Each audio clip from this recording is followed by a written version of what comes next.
ম্যাঙ্গালোর থেকে আমরা চলেছি কুর্গের উদ্দেশ্যে। কুর্গ পৌঁছাবার সবচেয়ে কাছের এয়ারপোর্ট হলো ম্যাঙ্গালোর এয়ারপোর্ট। দূরত্ব 153 কিলোমিটার। সময় লাগে 3.5 থেকে 4 ঘন্টা। কুর্গের রাজধানী মাদিকেরি বা মার্কারা পশ্চিম ঘাটে অবস্থিত একটি সুন্দর বড় পাহাড়ি শহর। এই হিল স্টেশনটি সমুদ্রপৃষ্ঠ থেকে 1452 মিটার উঁচুতে অবস্থিত।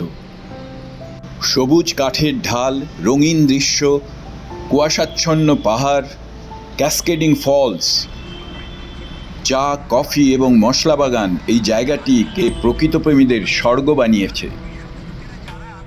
এই মনোমুগ্ধকর সুন্দর স্থানটিকে জনপ্রিয়ভাবে ভারতের স্কটল্যান্ড এবং দক্ষিণের কাশ্মীর নামেও ডাকা হয়। আমরা উঠব কর্ণাটকা স্টেট ট্যুরিজম ডেভেলপমেন্টাল কর্পোরেশনের হোটেল দ্য মৌজো ভ্যালি ভিউতে। বিস্তীর্ণ এলাকা জুড়ে এই হোটেলটি একটি মনোমুগ্ধকর স্থান।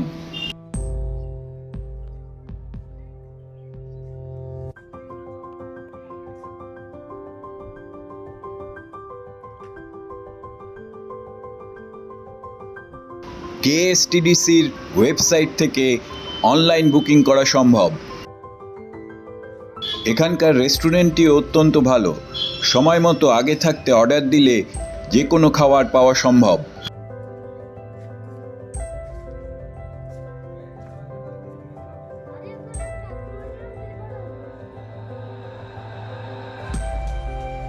ঘরগুলিও যথেষ্ট বড় এবং আধুনিক সব রকম সুবিধে উপলব্ধ আছে। ঘর থেকে ভ্যালির ভিউ সত্যিই মন ভালো করে দেবে।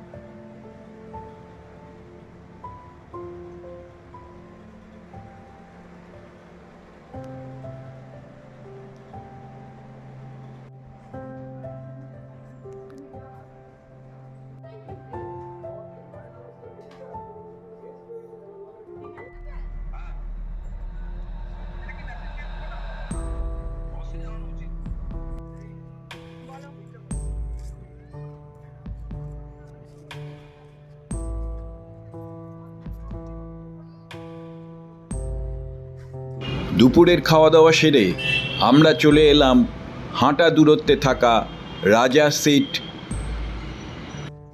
এটি কুর্গের একটি অন্যতম ট্যুরিস্ট স্পট। আক্ষরিক অর্থেই রাজা সিট অর্থাৎ রাজার আসনটি কুর্গের রাজাদের একটি প্রিয় স্থান ছিল। রাজার আসন থেকে সূর্যাস্ত এবং সূর্যোদয়ের দৃশ্য ব্যতিক্রমী, মনোমুগ্ধকর ও পর্যটকদের অবশ্যই মিস করা উচিত নয়।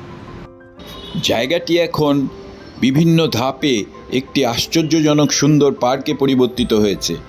পার্কের বাম দিকে গান্ধী মণ্ডপ অবস্থিত, যেখানে মহাত্মা গান্ধীর দেহাবশেষ রাখা হয়েছে। শিশুদের জন্য বিভিন্ন রকম চিত্ত বিনোদনের ব্যবস্থা রয়েছে, তার মধ্যে টয় ট্রেন বিশেষভাবে উল্লেখযোগ্য।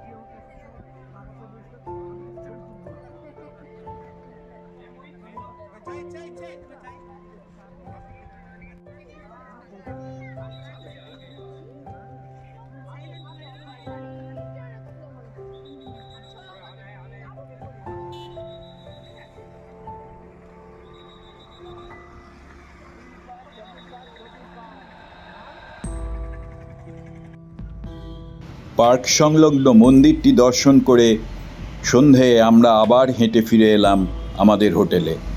রাতের হোটেল তখন এক মায়াবী রূপ ধারণ করেছে।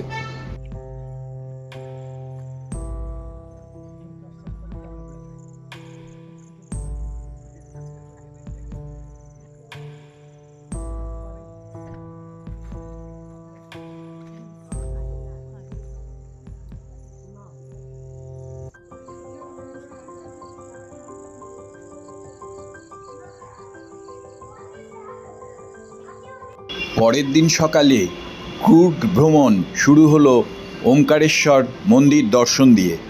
ওমকারেশ্বর মন্দির মাদিকেরির বিখ্যাত শিব মন্দির।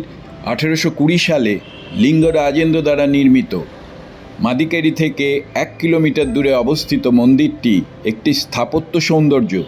মন্দিরটিতে ইসলামিক ও গথিক উভয় ধরনের স্থাপত্যশৈলী রয়েছে।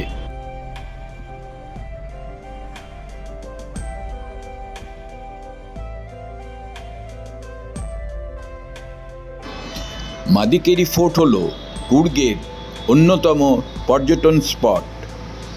মুদ্দু রাজা কর্তৃক 17 শতকে এটি প্রথম নির্মিত হয়। মাদিকেরি দুর্গটি পরে টিপু সুলতান দ্বারা পাথর ও ইট দিয়ে সংস্কার করা হয়েছিল।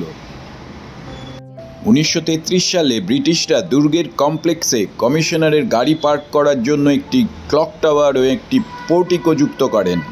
বর্তমানে দুর্গটি জেলা প্রশাসকের কার্যালয় হিসেবে ব্যবহৃত হচ্ছে। দুর্গের মধ্যে 2টি প্রাণবন্ত হাতি দেখতে পাবেন, যা মর্টার দিয়ে তৈরি। এখানে একটি চার্চ এবং মন্দিরও রয়েছে।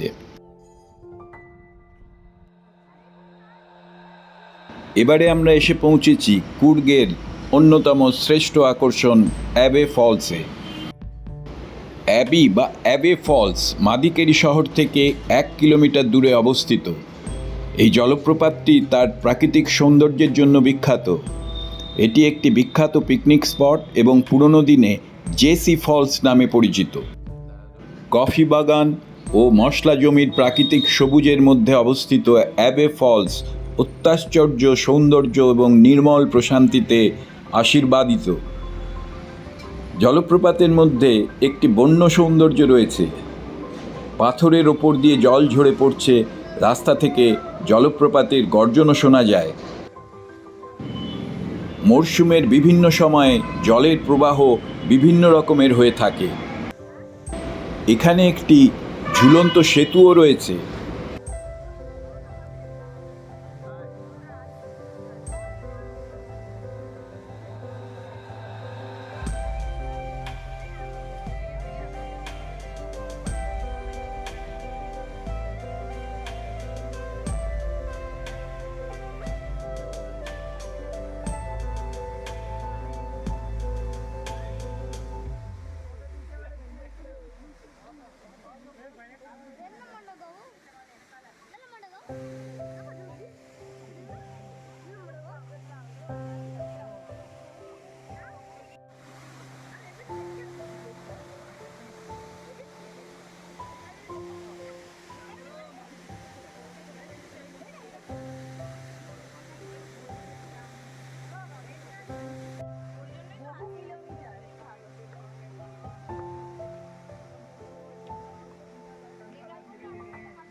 কুর্গের একটি অন্যতম আকর্ষণ এর নতুন গ্লাস ব্রিজটি।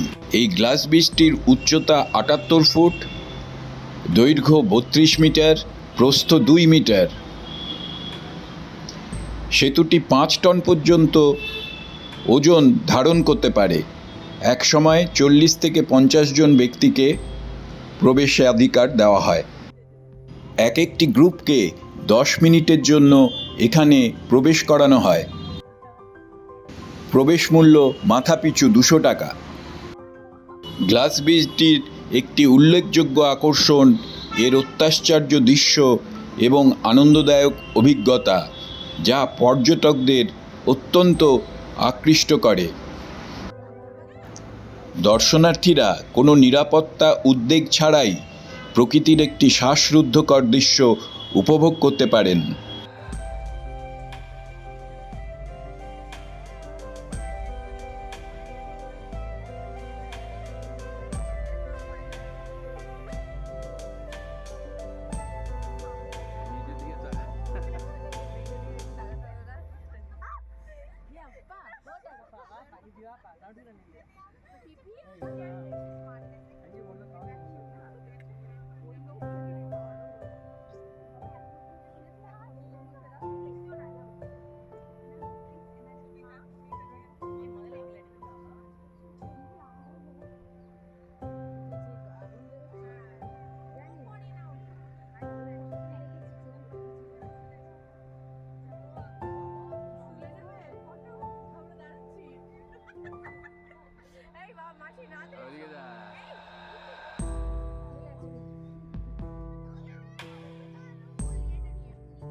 পরবর্তী গন্তব্যস্থল রাজার সমাধি, যা গাদ্দিগে নামেও পরিচিত। রাজা বীর রাজেন্দ্র, লিঙ্গ রাজেন্দ্র এবং তাদের একজন দরবারের পুরোহিতের সমাধি 18 শতকে নির্মিত হয়েছিল। শহরের উত্তর কোণে অবস্থিত এই সমাধিটি শহরের একটি গুরুত্বপূর্ণ স্মৃতিস্তম্ভ।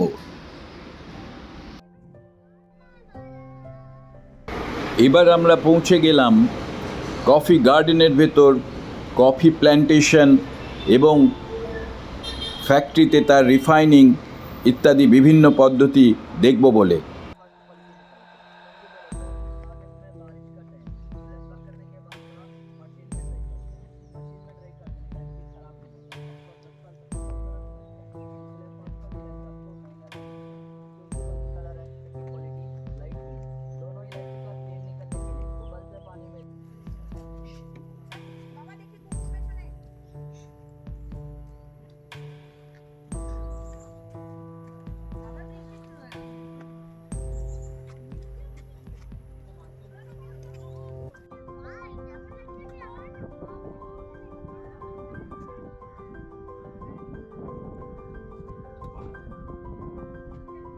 এবার আমরা এসে পৌঁছেছি কুর্গের জনপ্রিয় পর্যটন স্পটগুলির মধ্যে ব্রহ্মগিরি পাহাড়ে অবস্থিত তালা কাভেরিতে।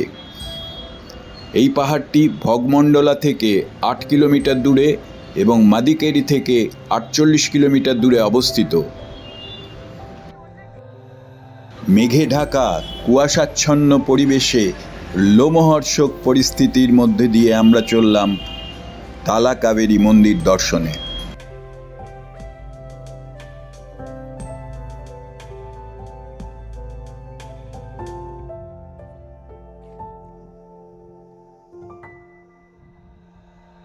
সমুদ্রপৃষ্ঠ থেকে 1276 মিটার উচ্চতায় অবস্থিত তালা কাবেরীতে একটি তীর্থকুণ্ডিক বা ব্রহ্মাকুণ্ডিক নামে একটি ছোট ঝর্ণা রয়েছে।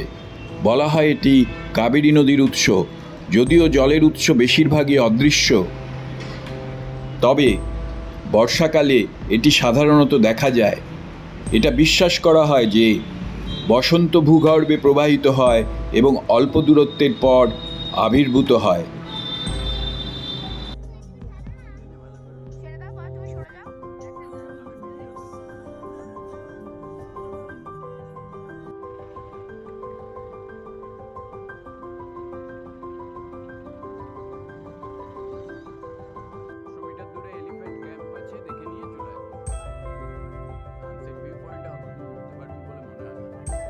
যেহেতু দুবারে এলিফ্যান্ট ক্যাম্পটি অত্যন্ত ক্রাউডেড, সেই জন্য আমরা ঠিক করেছিলাম হারাঙ্গি এলিফ্যান্ট ক্যাম্প দেখব বলে।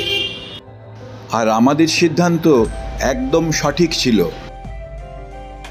প্রায় 1 কিলোমিটারের কাছাকাছি হাঁটার পর আমরা যেখানে হাতিগুলি বাস করে সেই স্থানটিতে পৌঁছে গেলাম। এখানকার প্রবেশ মূল্য মাথাপিছু 60 টাকা করে।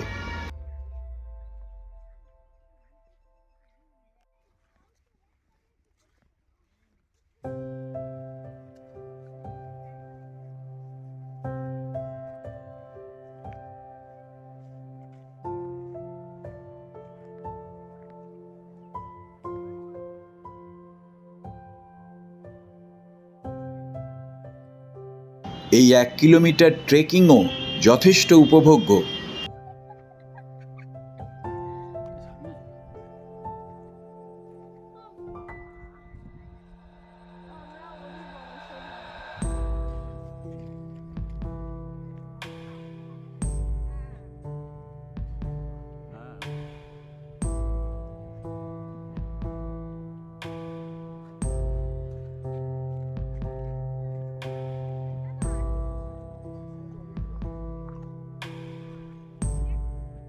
এখানে মোট 4টি হাতি রয়েছে। এদের মধ্যে একটির নাম লক্ষণ এবং আরেকটি রাম।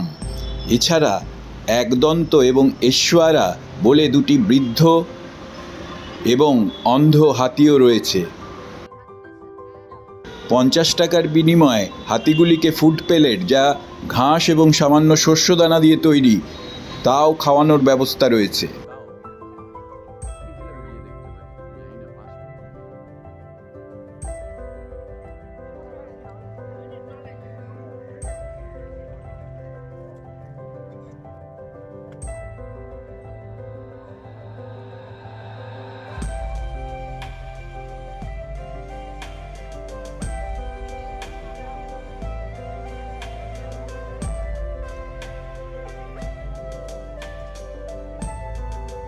কুর্গ ভ্রমণের শেষ পর্যটন কেন্দ্র বৌদ্ধ স্বর্ণ মন্দির।